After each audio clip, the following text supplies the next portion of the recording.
फूलपुर के लंबी बाजार चला सखी देखन चली।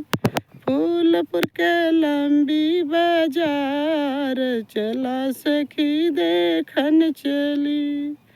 देखन चली सासू सखी देखन चली। देखन चली सखी देखन चली।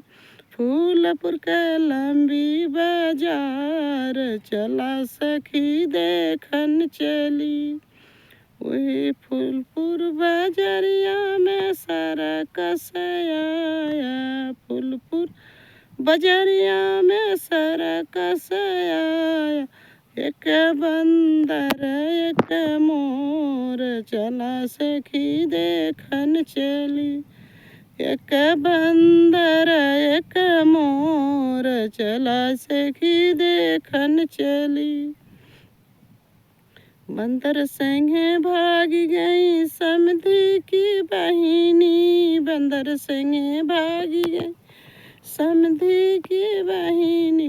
मोरवा मचावई बड़ा शोर चला सखी देखन चली।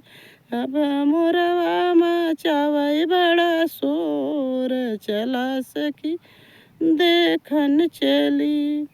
फूलपुर के लंबी बाजार चला सखी देखन चली। फूलपुर के लंबी बाजार चला सखी देखन चली। वही फूलपुर बाजरिया में सरकस आया। फूलपुर बाजरिया में सरकस आया। एक बंदर एक मोर चला सखी देखन चली। एक बंदर एक मोर चला सखी देखन चली।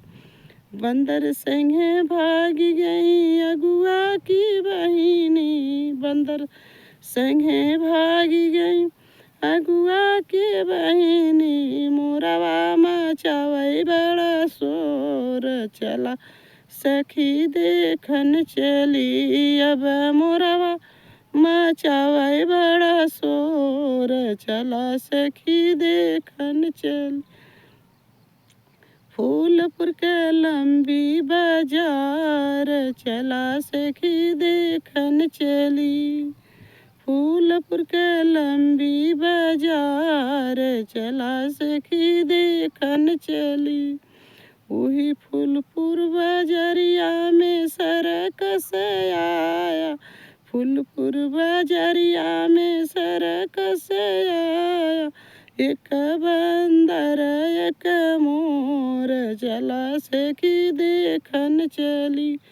एक बंदर एक मोर चला सखी देखन चली।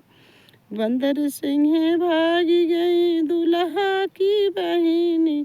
बंदर संगे भागी गई दुल्हा की बहिनी। मोरवा मचावई बड़ा शोर चला सखी देखन चली। अब मोरवा मचावई बड़ा शोर चला सखी देखन चली।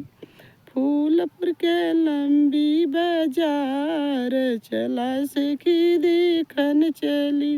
अरे फूलपुर के लंबी बाजार चला सखी देखन चली।